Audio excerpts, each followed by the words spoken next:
obviously no drug sniffer dogs. Yeah. But then sniffer dogs for conservation was a whole new area.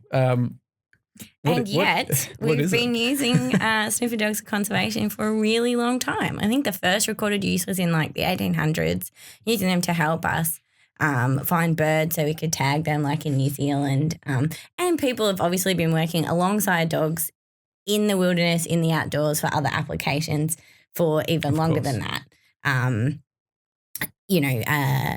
A lot of the breeds that we work with, working dogs designed to help us to kind of hunt, gather or otherwise work alongside us for millennia.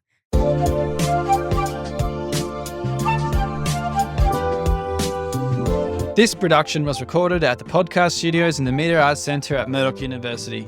The views and opinions expressed in this podcast are solely those of the hosts and guests and do not necessarily reflect the official policy or position of Murdoch University. Any content provided by the hosts and guests are their personal opinions and are not intended to represent the views or opinions of the university, its administration, faculty, or staff. Now we have that out of the way, let's talk science. Paramount importance. How long has it been, you said like applied in science, for tagging birds and things? Like, is it like conservation? Well, so like in New Zealand, they've been using dogs to help them with both rodent eradication and finding ground nesting birds as part of their conservation program since at least the 80s. Right. Okay. Yeah. I've just been. I want to say the 80s. I don't know the dates for sure. Yeah. But yeah, it's sort of for about 20 years internationally, it's been kind of slowly developing, and then recently it's just started growing more and more and more as the underlying science to show just how effective they can be in such a wide variety of applications where there's a lot of cryptic things happening. So whether that's because species are arboreal or nocturnal or underground or underwater or whatever, it's really expanded from there. So what do you use the dogs for?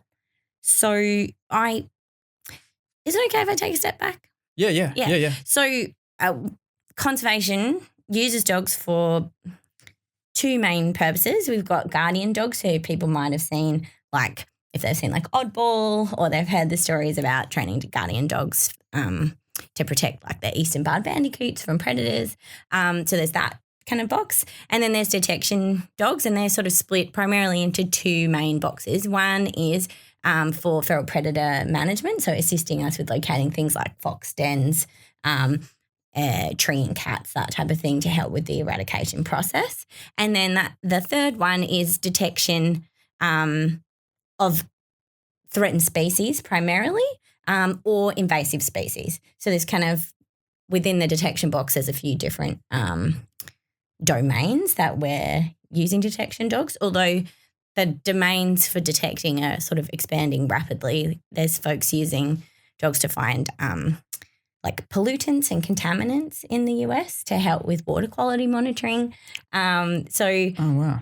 I think it was Dr. Caroline Finlay from Conservation Detection Dogs of Northern Ireland. She's also works at the university in Ireland and has a research crew. But they published a paper and they said the limit to the use of conservation dogs is really our imagination. And I think that it's that plus logistics and safety, like when can we apply them and are they cost effective? So the question we typically need to ask is, not can the dog do this, which is usually the question that people ask me, like, can dogs find this? Can dogs find that? It's not can, it's is that the right choice in this particular situation given the context? But that being said, what I use them for is we primarily specialise in threatened species projects because I have a problem with that. I like to do things the hard way. Yeah. I love the challenge of the problem solving to find cryptic species. That being said, we do have some dogs trained on dead birds and bats, so they can participate in like wind farm mortality surveys or wildlife disease surveys with the appropriate controls, just to see to monitor mortality of birds or bats in any of those contexts. Some of the targets that I work on are condamine dragons, so an endangered reptile in Queensland. We have a project there in collaboration with the Wildlife Conservation Lab at the University of Queensland, and we just wrapped that up and it went really well. And my dog Evie is finding Is it the one on your shirt? Yes. Yeah. So my shirt says Evie hunts dragons. Can other people buy that shirt, by the way? Or is it? I could make it so they can buy it. Yeah. Yeah. A good I way to don't get a bit currently extra sell funding. it. Yeah, I don't currently sell it, but I definitely should because it's it's a really good shirt. Yeah. So the dogs sound like such a powerful tool. How does it differ between other general, like traditional scientific methods and in conservation or finding the cryptic or endangered species? Well, the main benefit is that dogs have just incredibly powerful noses. You know, they have something like 300 million scent receptors. They can sniff in one side and out the other. They have a specialized organ called the vomeronasal organ in their nose that's like very adapted to like process scent. You know, they can like sniff out and push particles up into the air and then suck them in, so that they've got a better sample. You know, so if you think about the nose, the smelling system, as essentially a chemical sampling system. So what it's doing is sampling the air to find smells. So the same way our eyes sample the environment to see things, their nose is sampling the environment to smell things. The advantage of that is when things aren't necessarily visually obvious, they're still giving off chemical cues. Interestingly, this creates another nerd rabbit hole that's sometimes interesting to dive down, which is that there's chemical camouflage and like behaviour camouflage to prevent olfactory detection as well as visual detection, which some species have, which is really cool. So like when you see them go down in a little dip, the air goes over the dip and less scent gets out, and that's a way of hiding from predators, not just visually but olfactorily. Yeah, this would be more animals, not plants that do that. More animals, not plants. We also find plants. I don't think I said that earlier. There's lots of different plant species internationally that dogs find. We have been working with the wheat belt and focusing the wheat belt and Dr. Kingsley Dixon on trying to develop a method to find Western underground orchid, which is still in process because it's very, very endangered, and that makes you've got to be really careful. But are you ever worried about the dogs like trampling on, especially like because orchids are very small plants, or digging it up or anything like? Yeah, so I'll answer that one in a second. Let me go back because I think there was something important you asked me and I missed it. The validating. Oh, how are they different? Yeah. So they're like a chemical sampling tool, but I guess another way that they're different is that it's pretty easy to teach just like anyone to use a camera trap, but maybe it's more like doing quantitative modelling. It requires you don't have to do any math. Yeah. But there's a bunch of stuff you need to learn about observing and managing dogs that makes it a bit of a specialty, basically. Yeah. Answer your question? Yeah, it does. So how do you validate the accuracy for the dogs when they're out in the field, like for what they're like? So the same way as if I asked you to go and do a fish survey. Yep. How do you know what proportion of the fish that you caught? Oh, we have this conversation all the time. And every method, there's always variables or, limitations that we don't get everything for us. I'm assuming yours might be more accurate because like we use a lot of nets and there's a lot of fish, like gill nets catch fish by trapping their gills, but a lot of fish are either like certain sizes or their gills are just sort of more slippery, so they just slip through, or the nets don't quite go the whole water column. Yeah. So when you're actually doing a field survey, you don't know the answer to that, do you? No, that was a simple way to answer that one. Yep. It's actually good that you went into all that complexity because it shows how many things are influencing, whether or not you're detecting stuff. And it comes back to it. People often expect if I am going to deploy a dog, they expect the dog to be 100%, but they don't expect themselves to be 100%. They've got no idea what the current detection rate is and whether that varies between different people or trainees or whatever. So sometimes the amount of information we have to show whether the dogs are successful or not is potentially like quite a lot more than we have in other situations. When you should use them is basically when the amount of power, the overall detection rate is greater than what you can generate with another available option. The same as when you're making a choice for any survey. How do I get the most power to inform my decision within the constraints of like how long I'm able to go out for and how much fuel I have and all that kind of stuff, So in terms of like how we actually evaluate them, it's the same way you'd evaluate anything. You have to perform an experiment. So you set up a randomized blind trial. So blind being when it's typically double blind. So that means that no one who's out in the field, neither the handler nor any observers who accompany the handler, nor the dog, know where any of the targets are or how many there are or what kind or anything like that. So you just, the best way to do it is just if you're doing a normal survey, someone sets it up in advance and then goes away and then you just do your normal survey. And when you find the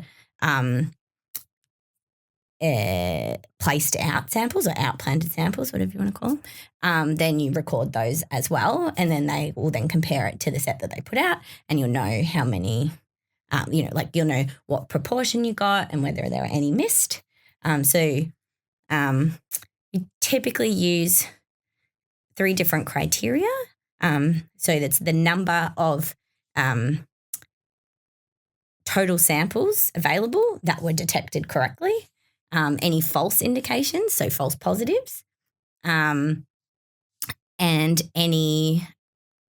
so the first one's a ratio. So like if there's 10 samples out and we get 8, then it's an 80% detection rate.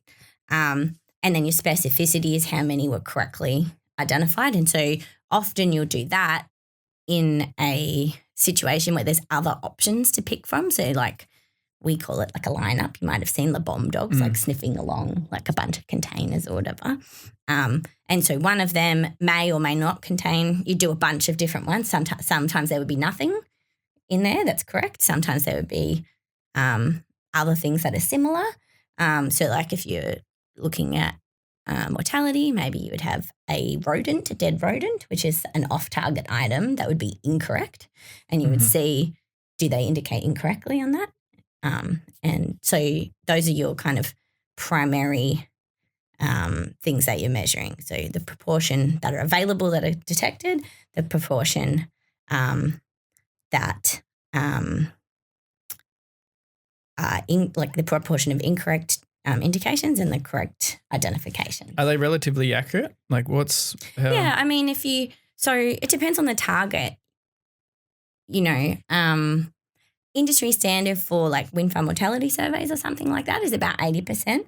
And that's operationally. So like in a field context, in the lab, you'd expect them to be 100%. Like dead things are very stinky. And very stinky. And you compare that in the published literature for that particular target, people, depending on the cover, like so the sorts of things that influence detectability are like how big the thing is, how obscured it is, like if it's smushed into the mud or not, how old it is, and how much cover there is. Like there's heaps of bushes versus if it's just like mowed grass. So people in across that whole spectrum have between 5 and 40% detectability, where dogs are more between 40 and 80 up to 100 even in some cases. So like certain individuals. So those are the comparative ranges for that particular target. Some targets are more difficult than others. So like I said, dead stuff is super stinky, but our Elis dragons or a lot of plants have really low volatility. and they might not be in the same place for a really long time, so they're much more difficult to detect. So you won't be able to detect them from as far away. If you just want to look at odour recognition, you just put it in a lineup and you'd see of the number of times presented, the odours presented, how many does the dog detect it. You also need to then look at that in the operational context. But in an operational context, you're not testing, does the dog know the odour? You're testing how well can the search team find the target. The same way as if you're doing a survey, how well, if there's a magical mystery fish out there, can you find the magical mystery fish? Or if you're doing like a transect, how many of the go-to gliders that are available to catch did you detect? Or, Right. Do you have to take the dogs and do that validation every time you go out before like you sample an area, or is it like you do it? No, typically you would do that either as like if you've got an ongoing project, you'd like recertify annually or something like that. Okay. You'd reevaluate annually. I mean, in practice, we're doing training scenarios at home on the regular and I keep data and I would know if that was happening. But in terms of an actual certification process, you'd maybe do that annually. We don't have like formal certification processes for many targets in Australia. So it's really more of a like professional there's something called the Australian Conservation Dogs Network, and they have like recommended guidelines to, just get peer evaluation sort of once a year on your targets. You definitely want to do it before you operationally deploy on a new target. So especially if you're developing a new target, you want to make sure that you're at a certain level and potentially measure what the detection level is so that then you can use that in your stats. And I actually think we should be using that for much more of the survey work we do in ecology above and beyond dogs. Like we should know something more about what the likely detection rate is so that we can understand like potentially things like how many revisits before we've got a reasonable proportion of capture. Like if say you have a target, like I want at least 80% detection, probability of detection, how many times do I have to go back to make that be the case? Like, yeah. So what are you listed some of the variables before. Is there other ones like say wind? Like is there days that you just can't go out sampling or? Like if it's super windy, or you're just at say temperature? It depends on the target again. Like, so like if it was, temperature, wind are big ones, humidity. So the lower the temperature, the less the odor moves. It doesn't mean you can't survey. It just means it's going to change your things like your detection distance and your search strategy. Do you know this before going out? Like, do you know what the search distance are? You going, it's a really cold day, so we're going to like have to do transects of like 2 meters apart, or I don't know how far apart you have to be per transect. But yeah, I mean, again, depends on the target. Like it's something like 20 meters for dead things, but my recommended distance for the dragons is 6 meters. For the underground orchids, if we get to that point, it's going to be like a 10-minute search of I said 10 2-minute search of a 1 meter squared area around the base of the tree. So like, you got to define your search strategy by your objectives, like what is your detectability objective? What are the consequences if I get this wrong? And how difficult is this odor, and what is the detection distance? And so like there's some folks at Zoos Victoria, they find an endangered fungus, and so they do like a 10-minute search of a specific plot. If you're finding koalas, you might do an area search of a specific transect width for 40 minutes, something like that. So it just really depends on like how stinky the odor is, how hard you need to sniff to find it. There's kind of two main ways that dogs can search. One is they just sniff every square centimetre of ground as hard as they possibly can, and the other is more of like and that's like an active scenting. A lot of detection people call that a systematic search, but that's not really a very specific definition in ecology, versus like a wide area search where the dogs are more like air scenting. So they're kind of moving along, sampling and sniffing, but they're not like, they're not trying to sniff into a podcast. Like, Yeah.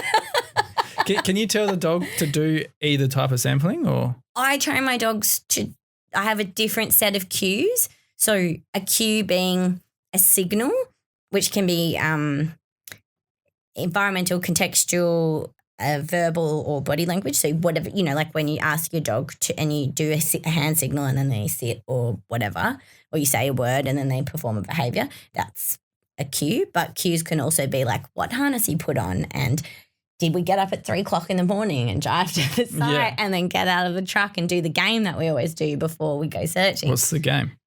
Oh, I just play a little game with my dogs, like doing fun stuff to get them engaged with me before we go searching. Oh, right. Yeah.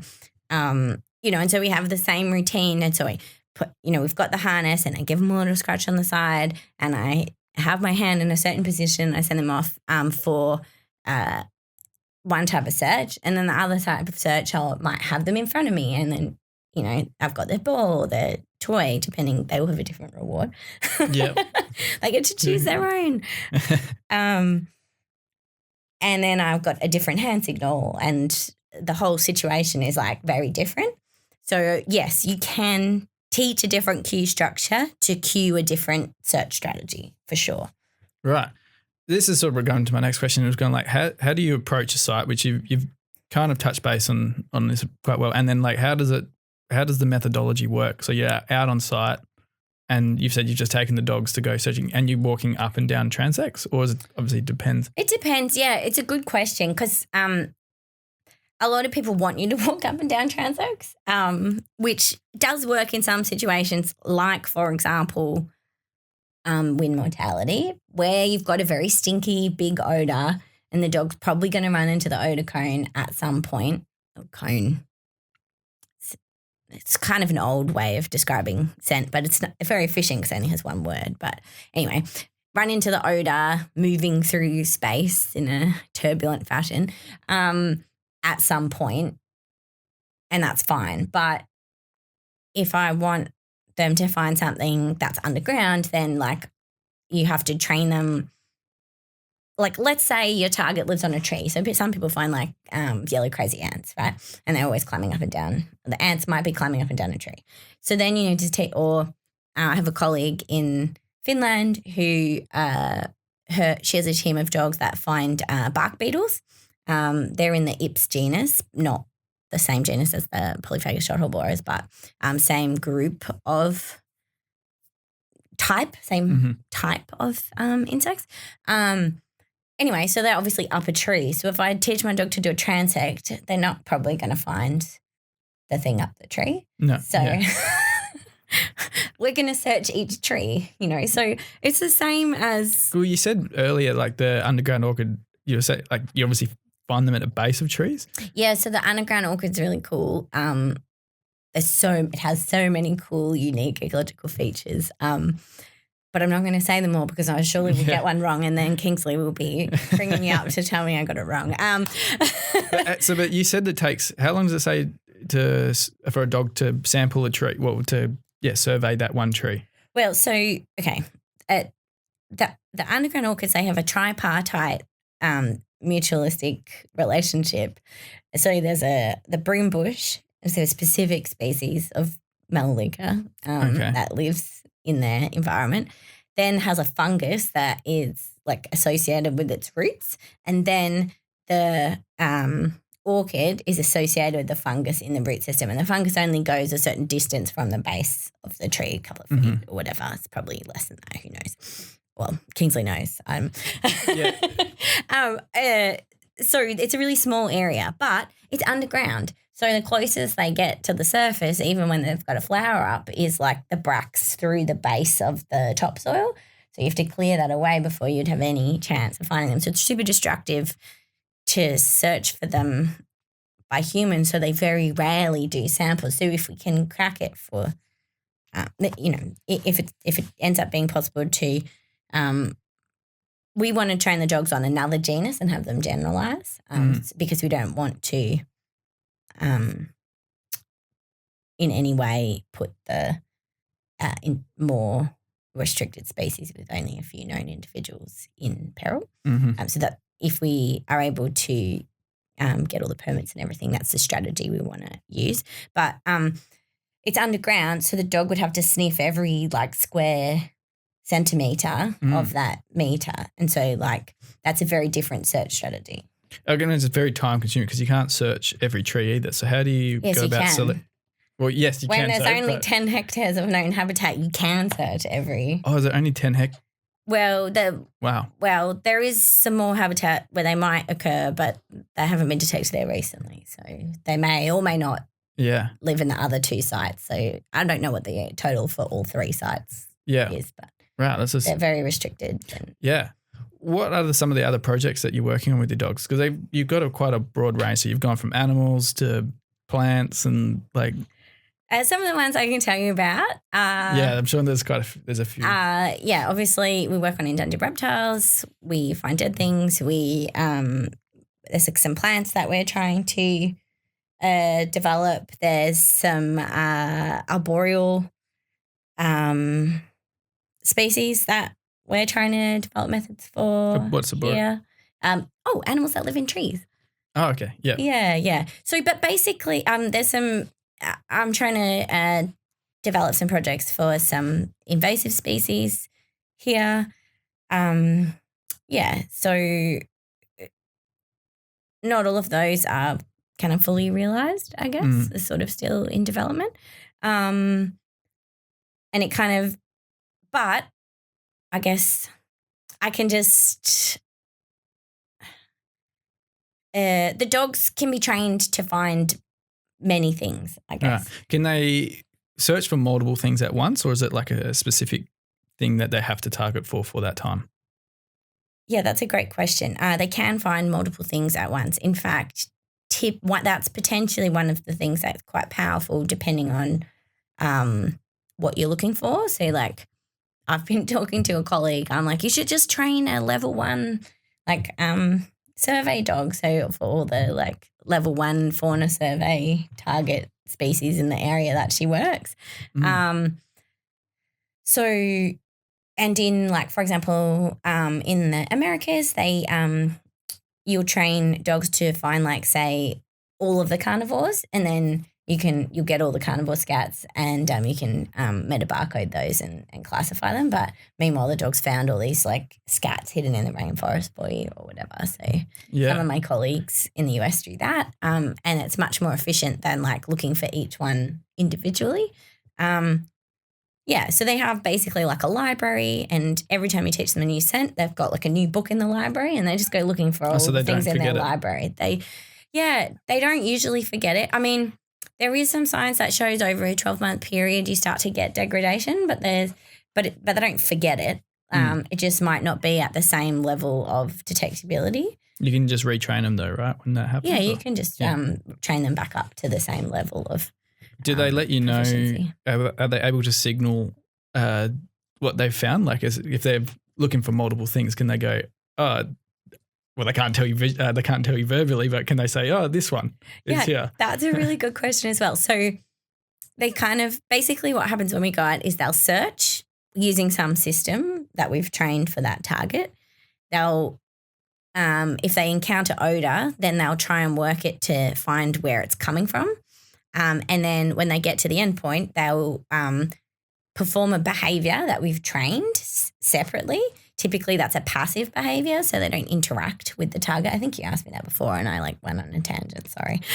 No, this is great. It's typically a passive behaviour, so they don't interact with their target. So that might be a point. You know, if you've ever seen like a pointer, like just staring intently. There's lots of good memes of like GSPs staring at things on Instagram. Yep. If you want to. So it'll be a point, or it'll be a sit, or it'll be a down. So like if you've seen drug dog videos or whatever, you see them sniff and then they'll be there, and then they'll sit. And so, but typically it will be passive because we don't want them to be interacting with the target for a variety of reasons. If it's a live target, it's obvious. We don't want the animal to be stressed or anything like that. You know, if it's something super endangered like our orchid, we don't want them to accidentally step on it or squash it. And so you kind of have to train them like the orchids a bomb, like, and we go backwards. Yeah. So, or they'll do a sit or a down, basically. So, if it's a sample that we want to do genetics on, we don't want to, damage the sample or get contaminated or anything like that. So they'll do that behaviour. And if you've got multiple targets and you want them to tell you different things, it is technically possible to train that. There are some people who do that in particular applications. For example, Jens Frank in Scandinavia has this cool project tracking predators as part of a human-wildlife conflict study that he does, which is really, really interesting. And so they'll kind of follow the scent and then he'll give them different objects and then they select the object for the correct, for the predator in question that they are tracking. So that is possible, but it requires quite a lot of additional training to achieve stimulus control. Stimulus control is a concept that we use in dog training that basically means that the dog will always respond to the stimulus, so the scent and the cue picture, consistently in all contexts all of the time. That's when you've achieved stimulus control. So anyone that's ever been to a pet dog class and then suddenly your dog won't do stuff anymore, like you get a puppy, you take it to class and you're like, but he could do that at home. That's because you don't have stimulus control. So once you change some part of the picture, like the environment, then the cue doesn't work anymore because it hasn't been generalized and you don't have stimulus control. So detection, particularly detection that then involves identification at the end, is a really, really long, super complicated chain that involves searching for a really long time, sourcing the odor, telling you what it is, and then identifying the thing. And it just requires a lot more training and it's not always as reliable without that level of training. So there's very few people that do that. Yeah. How long does it take to train a dog? A dog? Yeah. In general? Well, it depends. I'm guessing yourself as well, right? The handler has to be trained and to be able to train, and then have to have an environmental background because I understand everything. So there's like there's a lot of skills, different skills involved, and the different parts of the puzzle, depending on the team that you're working with, might be more or less, critical, depending on the background you have already. Like maybe you've already been doing training for many years, so it's more, it's a bit different. I mean, I feel like I spent probably I feel like I'm always learning, actually. Like you never stop learning when you're working with dogs, and wildlife and all that kind of stuff. But a couple of years to get proficient. I mean, to get from like 0 to able to read a dog, if you already got some level of dog skill, probably doesn't take, that long. Maybe it's more like 3 months. But I think to really get good at it takes longer than that for me personally. But in terms of the dogs, it depends. If you're getting a puppy, it's going to be 18 months to 2 years because they're going to not have the emotional maturity to be able to do the job any sooner than that. And one of the most important things for detection dogs is to really know what your adult dog looks like in terms of their behaviours around wildlife and their safety skills, and make sure all those things are under stimulus control, which aren't going to happen until you've kind of been through the fun ride of adolescence. But if you get a mature dog and you train it up for maybe 3 to 6 months to get all those skills on board, so well as the detection training. So because you've got dogs with stimulus control and all that already, if you were approached by someone to look for a new species, let's say of rodent, how long would it take for you to train your dogs to look for that species of rodent? Or just a new, like something new, let me new give in you general. I actually have a whole section on my website about this because people ask me the question all the time. So it's another excellent question.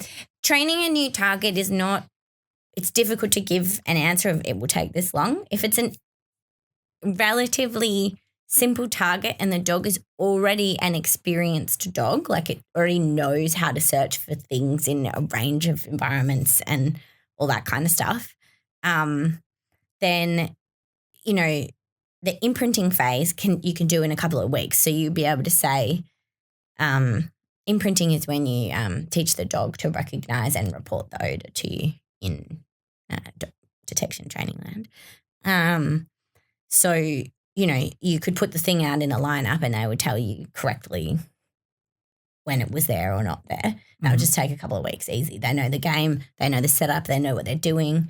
But in terms of like what that means in terms of operational detection, could be different. So it depends on the behaviour of the species. It depends how difficult it is to find in the field, because you really shouldn't be deploying in the field until you can be very confident that when in the field your dog's likely to locate the target.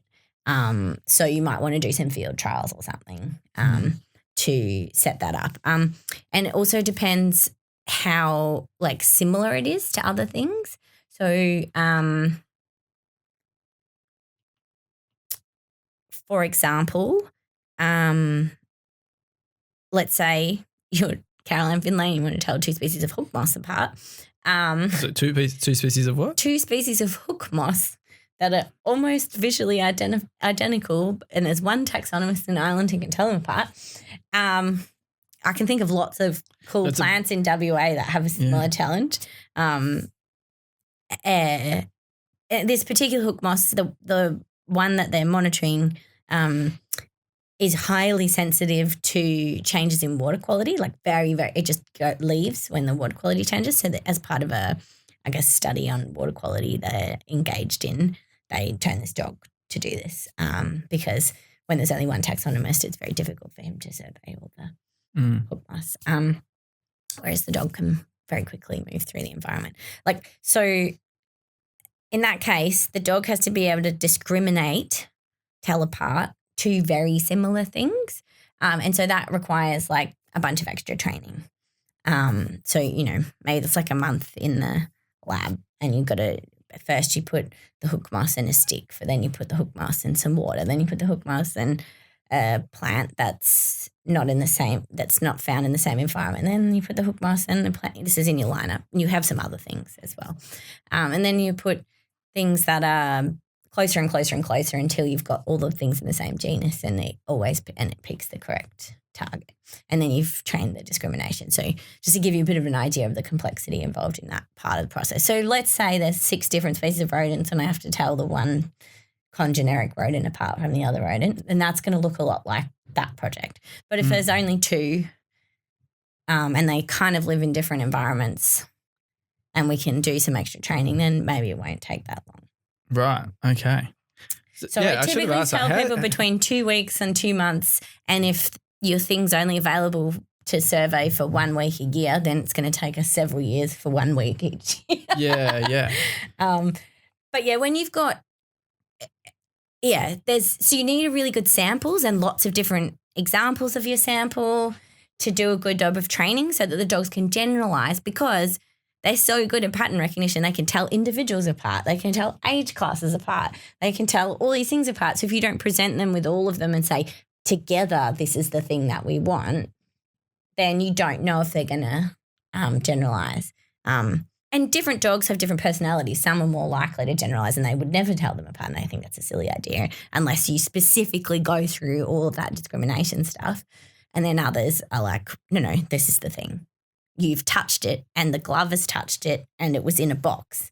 And so you have to go through the process of separating all those things out, and you use really good protocols, like always handling with gloves and storing them all in the same very specific way in glass jars and mylar. And people are always like, do we really need all this stuff? Yes, you really need all this stuff. Otherwise, your samples get contaminated and your dogs learn to detect the sample plus the glove or the sample plus the fridge smell. Paul Bunker has a great story about a project that went wrong because of that back in a long time ago. Or is that their story? Oh, that's his story. But right. The short version is there was a project back in the day and they couldn't figure out why the dog wasn't generalising to the environment, and it turned out the dog had learned it was perfect on all these things. And then eventually he managed to figure out what was going on by putting multiple things that had been stored in the fridge out. And the dog was like, oh, yep, this is my thing. Oh, this is my thing. And so the dog had actually learnt the smell of the fridge and not target. Yeah. Yeah. So you have to, anyway. So that is an interesting You've story. completely blown my mind away of that. I've just got like so many different questions in my head, trying to think about which one to ask first. From how like the complexity of training dog was a lot more than I thought because there's all these different variables that you have to account for. Yes. So like when you're saying like you got to put it in water, got to do all that, but then you said like they can differentiate the age, speed, like all these different things. That's crazy. So you got to be able to think about all these different variables as well before you're training a dog. Yeah, and we would typically write a plan. Yeah, that accounts for all of those. It sounds like the information you could get from the dogs as well is like almost endless. Like, yeah, I mean, if you design the plan in a certain way to target a specific thing, like, I mean, they're not going to tell you this is the juvenile and this is not the juvenile unless you train them only find the juvenile. The more similar the things you want them to distinguish between, the more difficult it is. But it's also really important in your training plan, if you don't want them to distinguish between those things, that you have to teach them not to distinguish between those things because you don't know until you get there if your dog's going to be a pedant or not. I mean, some people, there are clues, like you can observe their behaviour and it will give you an idea and you'll see what happens in the training process and that will give you an idea and you'll know whether your dog's like very liberal or not. But once you get good at it and you get to know your dog, like because you're a team and you work together to find stuff. People also always are like, oh, can you just train me a dog and give it to me? Like you can. People do that. Like they send dogs out to Afghanistan with brand new handlers to find bomb dogs. But it's going to be difficult to do that handover because you'll be missing stuff, especially in a situation where you don't have a very rigid, very structured way of doing things all the time.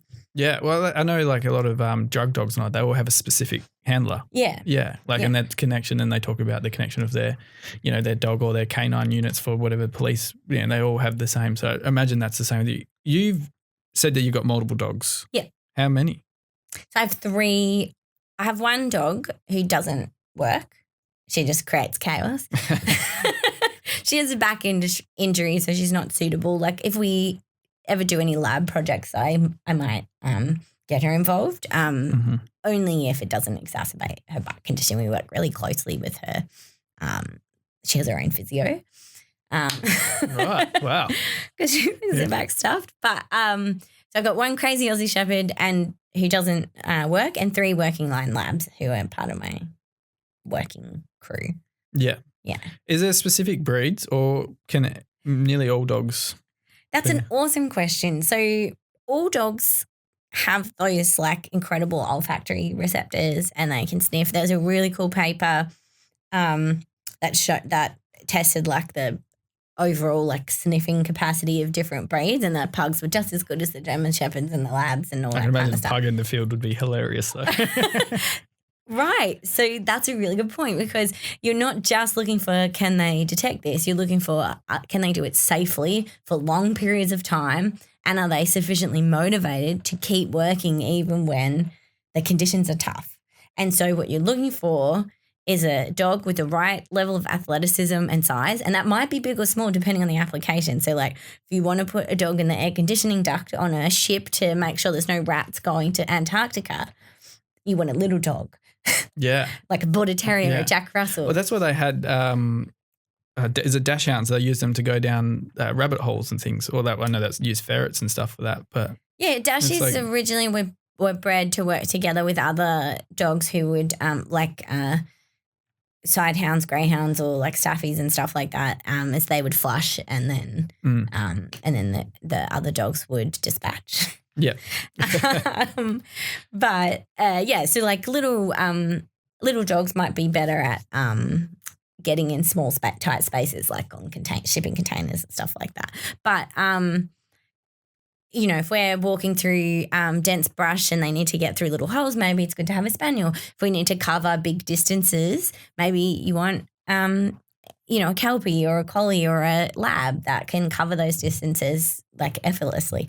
My boy, his extended trot, I clocked him at 350 pace. Like Right. if you've ever been a runner. Yeah, I that's do very lots of running. Yep. fast. I'm He's right not into my even triathlons cantering. at the moment. He's not so, even yeah, cantering. that's he's a dream pace. like he's just like. Right. How do you keep? How do I keep up Yeah. with him? I have a whistle and I tell him to turn. I'm not, Yeah. I'm like, okay, you can turn now. I am not keeping up with that. And that's one of the reasons why the dogs are so good, because they can cover the ground more quickly than us. Yeah. And so when you're working somewhere that requires a wide area search, whatever that is, like carnivore scat in the States, then it's great having a speedy dog that's going to cover that ground quickly. But if you need to go on a paddleboard and in shallow water and to look for something. Wait, are they looking for things in the water? So I thought that would be a limiting factor, surely. dogs can actually smell underwater. What? Yeah, it's really cool. And they can also smell stuff that's underwater when the chemical exchanges above Through the air? Through the air. Like, so That is crazy. there's dogs. It was in the paper today, actually. Paul's dogs can smell oil under ice, frozen freshwater ice. The scientists thought it would be impossible, and they can smell it. It's insane. Amazing. They smell it's oil. so cool. Yeah, they can smell hydrocarbons. So they've been helping for many years with the cleanups of various oil spills all over the world. They're amazing. That is mind blowing. They can sniff. What you said? They can sniff underwater. They can sniff Underground. underground, and under ice. Yeah.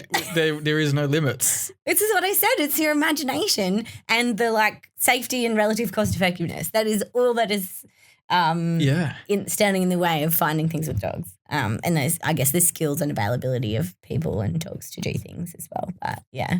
That is absolutely wild. Yeah, you're right. You're dead right by saying it's limits of the imagination. That's absolutely crazy. I did see on your page there's medical dogs. So I'm assuming they can sniff for medical conditions?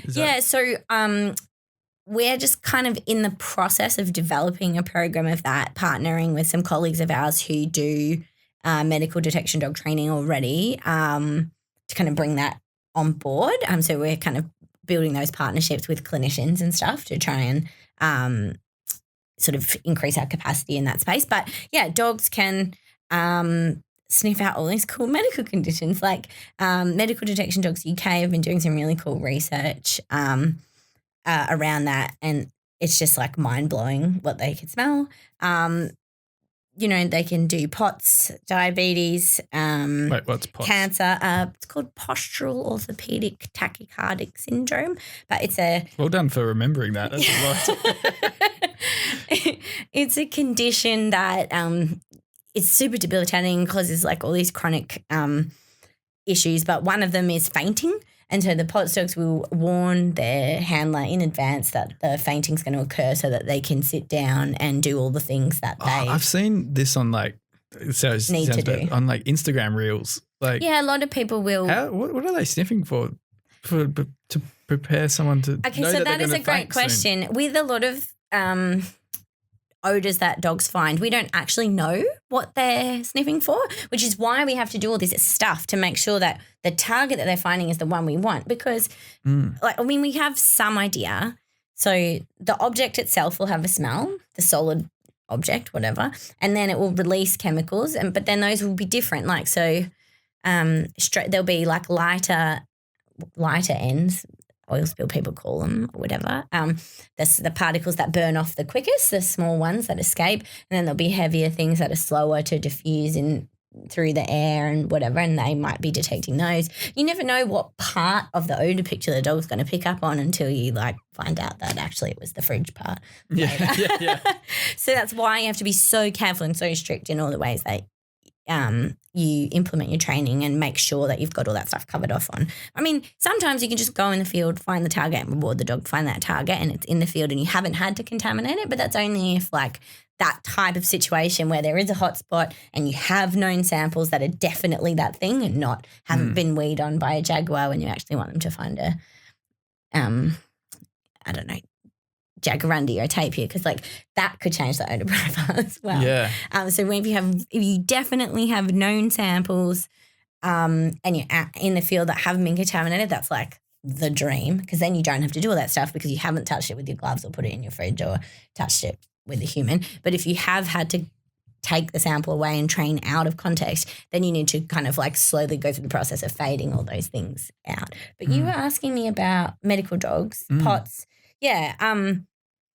But it's not just POTS. There's like early detection of cancers. There's diabetes. There's all kinds of incredible applications. Like it's like dogs can smell COVID on breath samples. So like detecting viruses. It's really exciting space to work in. And so you're in that space working with them, or? Well, so I'm collaborating with some folks to try to start to develop projects. So the trainer that we work with is Alistair Mancini, and she works with a thing called What Dogs, and they train there's other trainers there as well, and they train assistance dogs, but we're just working with some clinicians. She's actually used to be a cancer researcher as well, to kind of think about developing some of those new applications here in Australia, because it's not currently an option that's available. Yeah. Would it be like the sense that come off from humans would be variable to like who they are, right? Like each human will be different, or like, I'm guessing there has to be a particular scent from, let's say, just talk about a type of cancer is the same that's between. Well, it's a good question. Like it might not be the same among people. So you need lots of samples to generalize, there's that word again, across. So they know exactly what specifically you want them to find. And there's also, some really interesting stuff happening in other parts of that space. It's not a big part of the work we do right now. It's something we're sort of just in the early phase of developing. Yeah, it's crazy because it sounds like they're going back to that sky's the limit. Like there's so many ways that these can, so many applications that can be used, that the dogs can be used to help find, conserve, help people. Like this absolutely wild. Like, and it's amazing because how many groups are there out there doing this stuff? Like in, let's say, WA, Australia. There's maybe like half a dozen groups in WA or something like that. There's a whole network in Australia across. There's more handlers, I would say, on the East Coast because they've had stricter conditions around wind farm post-construction mortality monitoring, and dogs are also the primary the most efficient way of surveying for koalas, which obviously are on the East Coast, and they're listed in Queensland, Southeast Queensland as well. And so between those, there's quite a lot of teams working on both of those odours. And so there's probably more. But like, I mean, maybe I can just briefly mention a few of the different types of projects that people are working on. Like there's ecology doing like lots of invasive weeds. Sassy Rassy was the Employee of the Year at Melbourne Water a while ago. At the Chief Wine Smartina Angelica. There's obviously koalas, there's greater gliders, there's quolls. You know, I don't know why that's not used really as industry standard. Amanda Hancock and University of Sunshine Coast both did a heap of work. What do you mean by industry standard? Oh, for like pre-clearance and stuff like that. The dogs are just incredible at finding quolls when they're hiding in their so clearance before holes. Whatever activities might be happening. Clearing land. Yeah. So it would make sense for them, or for like utilizing dogs to find native or cryptic animals that are living in areas, right? Yeah, and that's obviously what Evie's doing, finding the dragons, and that's what Amanda's dogs were doing, finding the quolls so they could be safely moved out the way and not die. There's, I think someone's working on an Animalopus species. I'm not 100% sure if that project went ahead or not. There's, greater gliders, there's all the quolls, there's some turtles, various turtles. They can find turtle nests. There's antechinus, a lot of rodents on the East Coast now, Carnarvon canines. No, that's Amanda Hancock's. It's Lynn Baker, her teams. They're doing they did anti-kindness and telling the endangered species within a congeneric complex apart from the common species. So that was really, really cool. That's a really, really cool lab detection project that they do. That was incredibly successful. They've done lots of cool stuff. There's various teams developing orchid applications, underground and not underground, early detection and not. And that's just in Australia. Ants. There's lots of different ants. There's like a wet tropics task force team that does little fire ants and yellow crazy ant work. There's, I think Tate have little fire ant team that deploys all around the country, putting out little fire ant things. Yeah. Lots and lots of invasive species like orange hawkweed. The orange hawkweed eradication is a really big, massive effort that Tate and some other teams in Victoria have been involved in over many years. That's just been incredible work, like all across the highlands in the Victorian, New South Wales, like highlands, like Kosciuszko, all up there, getting them early and treating them so they could get eradicated. So that's been a really cool effort. I mean, and internationally, Japanese knotweed, there's bumblebee nests, butterfly frass. Oh, there is some lady in South Australia that's working on a butterfly. Endangered reptiles, like it's huge. It's a hugely interesting space working on endangered reptiles. They're really difficult targets. They need a lot of. Why are they difficult? There's really low volatility odor, and it's difficult to get. So that means their smell doesn't go that far. The detection distance is small, so you have to do these tight searches, and it can be difficult to get them transitioned onto the,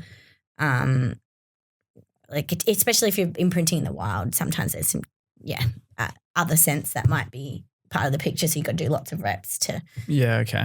Lots of things in development, but Zeus Vic working on grassland English dragons, broad-toothed rats. It's the standard methodology. So it's like just. It sounds like there's just so much. Insane. Yeah. And it's just going. Well, that was just Australia, so I'm sure. It was mostly just Australia, a couple of extra examples. But endangered reptiles is a really interesting space. Nikki Glover's got a team of dogs looking for endangered crested newts, great crested newts, embedded within the water body that she works for. And they also find pipeline leaks, water leaks. That we've got a deep herd here in WA's got a water leak dog. Right. Yeah. This is crazy. Like, I guess I don't know why I've never, I wouldn't say heard of it, or only briefly heard of it before. And it's like, it's glad to see that. It sounds like it's definitely a growing field as well. Like it's getting more and more recognised and going out. And it's really exciting. Yeah. Well, you mentioned earlier about the regulatory framework, or that there's not before they clear land, it should be mandatory for a dog to go through and find. It's is there steps forward? I didn't say that. I said I'm surprised it's not more commonly. Okay, my bad. My bad. Yeah, but it's no. I know what you mean. I mean, I think it's like any other survey method. Sometimes it can the ball of bureaucracy is slow. It sometimes can take a long time for things to sort of get into formal documentation, and regulation often relies on that formal documentation. You've often got people making decisions, with the information that they have available. They may not be an expert in every single aspect of every single project that they have to assess. And they do their, level best to engage as many people as they can, but they do rely on the information being available. So there's that, I guess. There's, I think there's a perception that dog teams are expensive, but they do have a marginal cost, as in you have to pay money out of pocket. You can't just use your in-house humans unless you have an in-house team. Dog team, which has its own costs. So I guess it's like lab fees or something, you can't just be analysing stuff unless you've got a budget for your lab fees. Whereas you've your staff members, like perhaps the the researchers within the university or your standard staff members in your consultancy or whatever. Those are all just kind of embedded in your business model, but then you have a marginal cost. So I guess people are reluctant to pay a marginal cost as opposed to embedded cost. It doesn't mean that they're expensive or more expensive. It just means that they're reluctant to pay the marginal cost. Is it possible to ask a question of like how expensive is it? Like what kind of yeah, depending on the team, the target, all that kind of thing. I mean, it's pretty much standard consulting rates, really. Okay. Yeah, it's not that, it's a little bit more. I'm aware of what that is. We do consultancy stuff, but like, it's really variable, like depending on where you are in the country, like what your overheads are, that kind of thing. Yeah. And then I also, as like my own personal like voluntary contribution to conservation and research, I will do novel research projects or conservation projects at a like discounted partner rate and that type of thing. But it's just slightly more expensive than hiring a human, basically. Right. Yeah. Okay. Yeah. Well, that's a good way to put it, actually. Yeah. So, and it would depend on like what human you're hiring. So you can get me and I'll be more expensive as a team, but you don't need to hire an extra person to identify your bats. Yeah. Or do your ecology work, where if you got just someone who maybe isn't an ecologist, a handler, and they could go out and, fill in the data sheet, but someone else would have to identify the bats, kind of thing. Yeah. So there's different ways of putting it together. And I think it's probably different rates depending on where you are in Australia because of all the there's a lot of other. Basically, it depends how far you have to drive. Yeah, well, because you can go to super remote places, I would assume. Yeah, well, we've done a lot of work in the Pilbara, and we would deploy by helicopter and stuff like that. So that's going to affect your pricing. That's also really cool. Yeah, it's really, really fun. The dogs love it. It's really cool. Yeah. If you had unlimited time and funding, what would be your dream project? I would just do my orchid project that I'm testing. Yeah. I think I would, I really want to train my dogs to find the congeneric species and then save the orchid. That would be a lovely story to have. Yeah. That is that's what got me into, actually, is where I started. I was like, this plant needs a detector dog.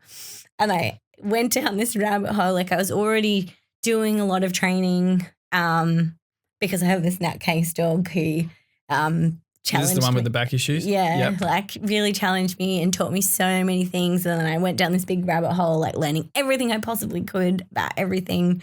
And so then I was like, that's it. I'm just going to get certified and do this detection thing. And it kind of went from there. So the orchid was my beginning and I will finish it before I die. Yeah, I very much hope so. So, why is would you have to have a specimen of the orchid because it's such a rare cryptid? Yeah, well, that's what's holding us back. But no, not necessarily. So you do need a sample typically, but there are examples where there's been spontaneous generalization, as in people have been in the field and they've got generalization to things that they weren't obviously trained for. So, for example, some dogs that were trained on scat would generalize to the thing that was eaten the most, like butterfly dogs, identifying the main invertebrate prey, for example. Or wow, that would be so useful in some of our diet work. So that, it's a complexity that you usually have to deal with. Yeah. Or, generalizing to the other thing, the most closely related thing. Like I was saying, you have to do all this work to make sure that doesn't happen. But you can also promote that as an alternative strategy. You can promote the generalizing to the other thing. And you can do that by just doing more and more individuals, more and more things that are different in some way. So different soil, different age class, different life history, different. And then you bring them and hope that they will generalize to the other species or imprint them on the two known individuals and then reward them a few times on a sample instead of having to have hundreds. There is some science that suggests that dogs should, have at least 700 repetitions to consolidate a behaviour. So like you want them to be exposed to odour 700 times to know that it's 700 different, or can you use the same sample? It's better. Well, if you use the same sample, you might find that they are picking up a different. Get more and more specific. So if you want them to be general, you want to make sure that generality, whatever it is included in their training set. You also have to think about the odor threshold. So it might be sometimes you do a small amount, sometimes you do a big amount. There's these cool examples. I don't know. I think the handlers probably wouldn't think they were cool, but like they had to change. Back in the day, they trained drug and cash detection dogs a certain way, and they had to change the way they trained them because dogs would find like these minute trace amounts and then they would miss like the entire truck full of cocaine. Why? Well, because they were trained on this size to 3 packets and they never seen a massive truck full of crap. They're thresholded. So not only are they so specific that they can tell what, the type, whatever apart, they also are like, this is my target from this amount to this amount. That amount, that's not my target. Wow. Unless they train for it. Yeah, yeah. Or it's when they already know it, it's not that difficult to change the sensitivity threshold. Like there's some really cool work out of Dr. Nathan Hall's lab at, I think it's Texas Tech University, and they do loads of cool work on sensitivity thresholds. And so the kind of the rule of thumb that's come out of some of that stuff that I've seen is about they can sort of detect about 10 times above and 10 times below what they've been trained on. And so then to get them lower, there's typically a lower bound of what they can actually detect. And if you want to know what that is, you have to train to it and test it. But if you just want to know if you just want to get them lower or higher, then you can just reward them on lower or higher amounts of stuff. So for our low odor species, we train that conceptually as well on other odor. You have to do it on the specific target for them to get it, but we also train it conceptually so that they are used to sniffing in a way that will help them detect really small amounts of odor. Right. This has been an absolute mind blowing. Is there a least favorite target to look for that you have or locate? No, you sent me some of these questions in advance and I can't answer that because my idea of a good time is to go out in the field and just like work with my dog. It's like, I don't know, some people who do sports will talk about this like, well, it's like this, it's like a flow state. Yeah. I don't know, like if sometimes when you play high level sports, you just get in the zone. People talk about being in the zone or like, maybe when you're like surfing or out paddling on the water, like just kind of reading.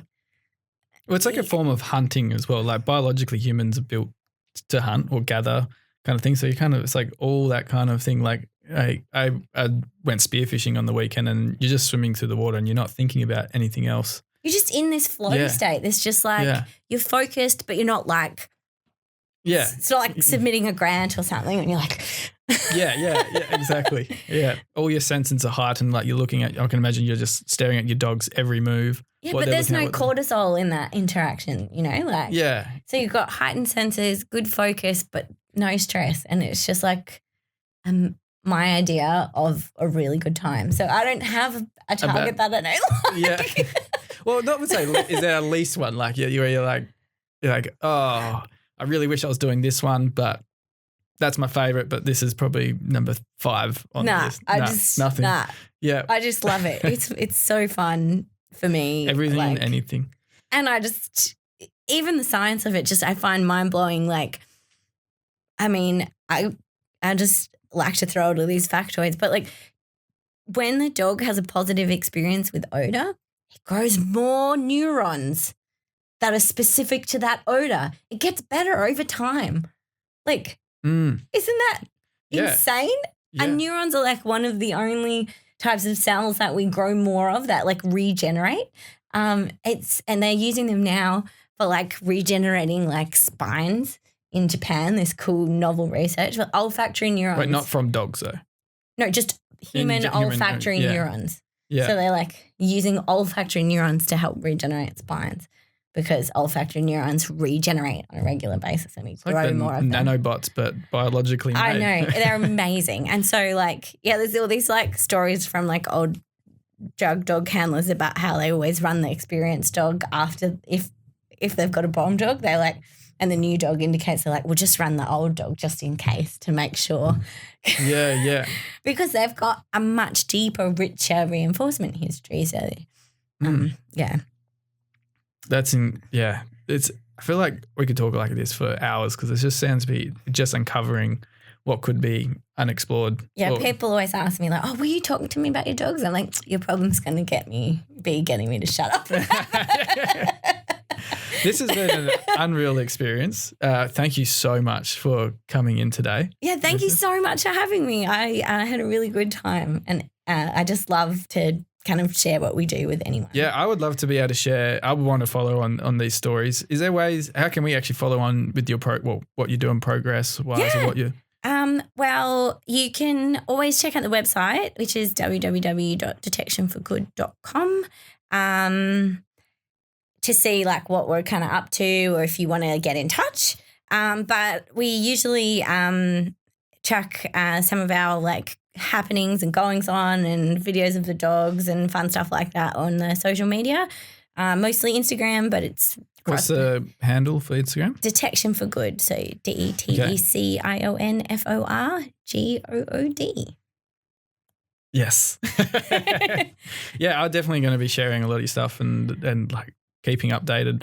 That this is awesome. Thank you again so much. Yeah, thanks so much for having us. I really appreciated it. Okay, so we're jumping back on because just speaking out after we finished that, telling me about this orchid and how you train the dogs. So to get everyone updated to where I'm updated with this is that there's 3 known specimens of this orchid alive. You train the dogs from a bract, which is the outside part of a flower.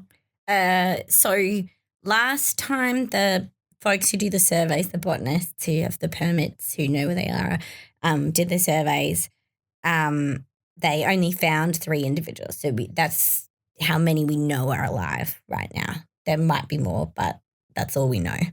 So that's crazy. That species like right on the brink of extinction. Yeah, I mean, and in the 90s there were lots of them, and they kind of completed the I always say they bred them in captivity. You can tell I trained as a vertebrate ecologist.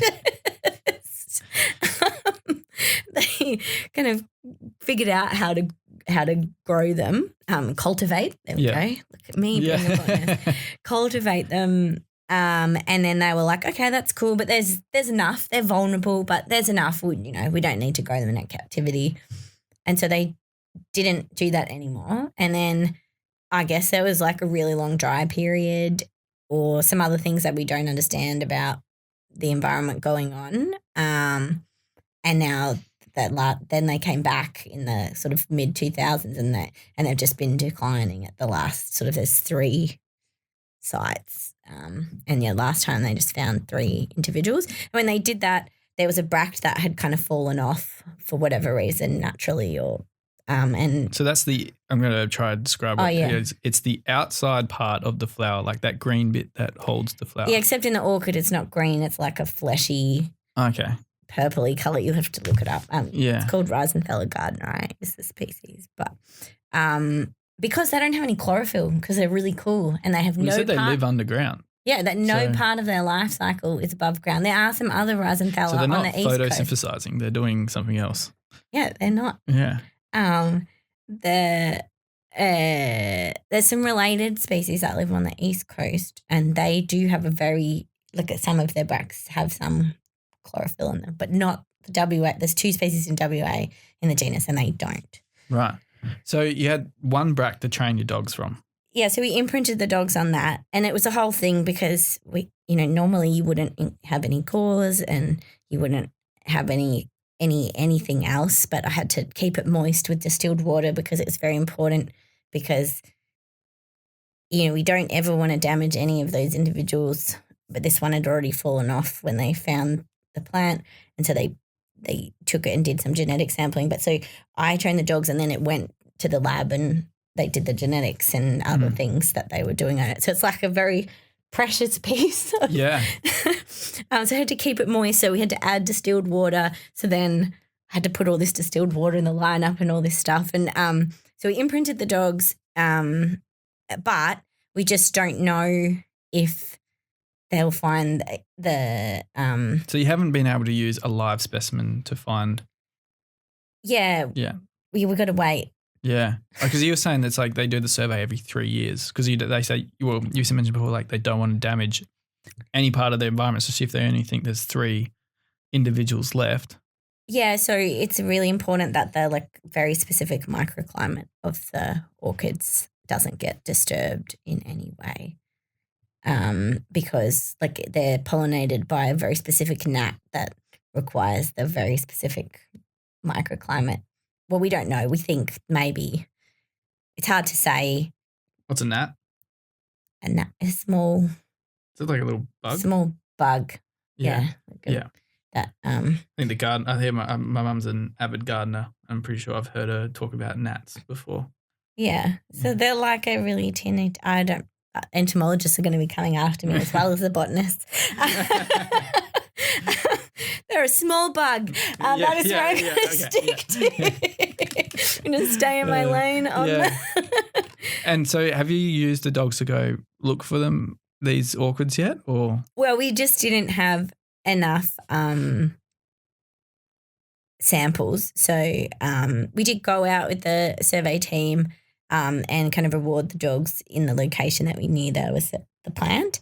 But we did a bit of searching. We didn't find any more, but you don't know why that is. Like, do they think the target's the just that individual?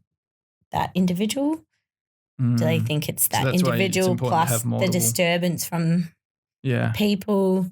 So you typically need it at least, I don't know, a bare minimum of 3, but I prefer more like 6 to 10 individuals, and the more the better. Like, and so if you're going to try and get them to generalize to something else, like I talked about before, you want hundreds. Like, and this one's got soil in it, and this one's big, and this one's small, and this one's from a different individual, and this is from a different age class, and this one we chopped up into tiny pieces and diluted in some water, and this one we mixed up with some soil, and this one we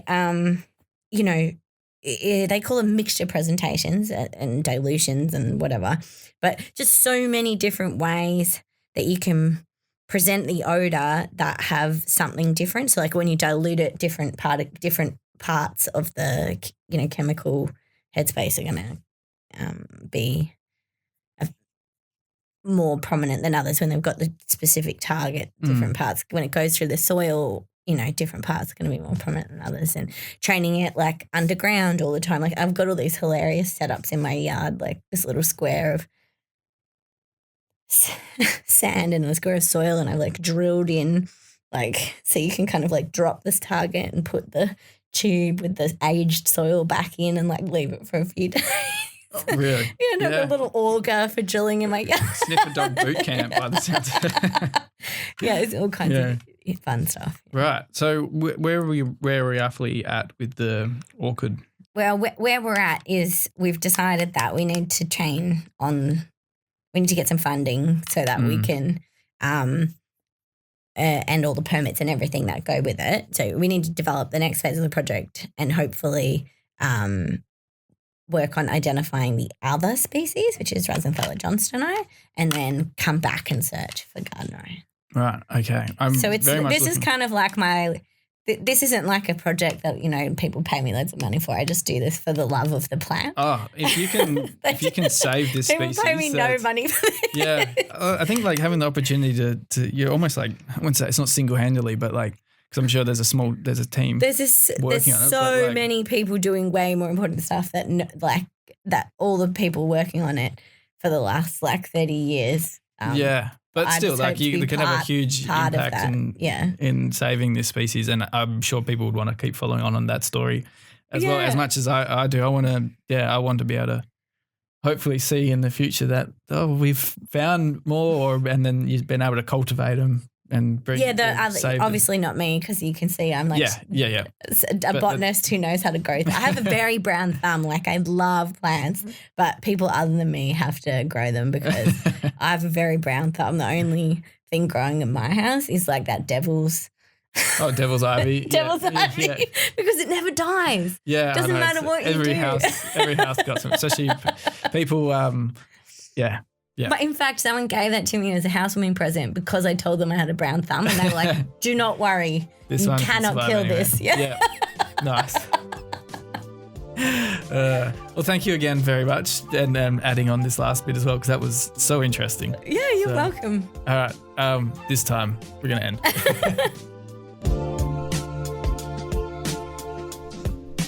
Power Mountain Pool.